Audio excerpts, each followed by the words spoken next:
بسم اللہ الرحمن الرحیم۔ السلام علیکم ورحمۃ اللہ وبرکاتہ۔ دوستو، آج کا جو وظیفہ ہے یہ ہر قسم رزق کی تنگی کو دور کرنے کے لیے بہت زبردست عمل ہے اور بہت آسان عمل ہے۔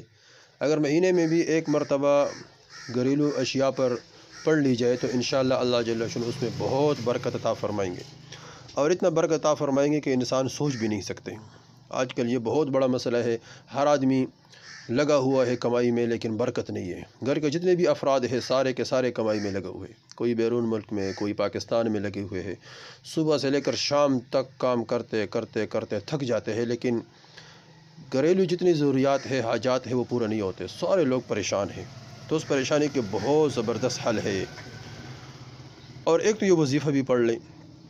دوسرا بات یہ ہے کہ جس گھر میں، یہ بات یاد رکھنا، جس گھر میں لوگ سوئے ہوئے ہوتے ہیں اور صبح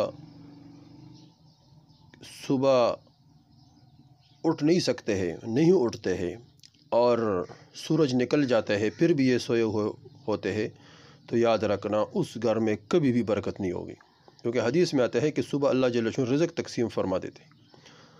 صبح رزق تقسیم ہوتے ہیں اور یہ حضرات سوئے ہوئے ہوتے ہیں، تو ان کے رزق میں برکت کہاں سے آئے گی؟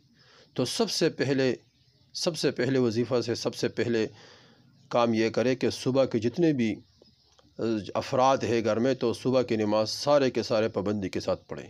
جتنے بھی عورت ہے، مزدورات ہے، وہ اپنے گھروں میں پڑھیں۔ جتنے بھی مرد حضرات ہے وہ تمام کے تمام مسجد میں نکلے، مسجد میں نماز پڑھیں۔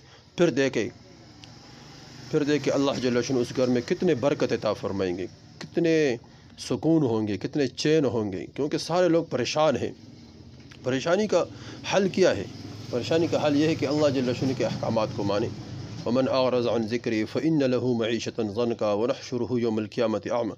اللہ جل شانہ قرآن میں خود فرماتے ہیں کہ جو ہمارے ذکر سے اعراض کرتے ہیں، یعنی ذکر سے مراد احکامات ہیں، اعراض کرتے ہیں، منہ پیر لیتے، تو ہم ان کے زندگی کو تنگ کر دیتے ہیں۔ تو زندگی تنگ یہی ہے کہ ہم نماز نہیں پڑھتے، صبح فجر میں سوئے ہوئے ہوتے ہیں اور پھر دعا کرتے ہیں کہ اللہ برکت عطا فرمائے، تو برکت کبھی بھی نہیں ہوگی، یاد رکھنا۔ ایک تو فجر کی نماز پابندی کے ساتھ پڑھے، انشاءاللہ بہت فائدہ ہوگا۔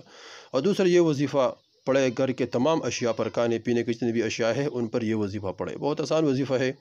سورہ یاسین پڑھے 3 مرتبہ، پھر اس کے بعد سورہ مزمل پڑھے 7 مرتبہ، اس کے بعد سورہ فاتحہ پڑھے 7 مرتبہ، پھر چاروں کل 3 مرتبہ پڑھیں، چاروں کل 3 مرتبہ پڑھیں، پھر آیت الکرسی پڑھے 3 مرتبہ، اور اس کے بعد آیت کریمہ لا الہ الا انت سبحانک انی کنت من الظالمین یہ پڑھے 11 مرتبہ۔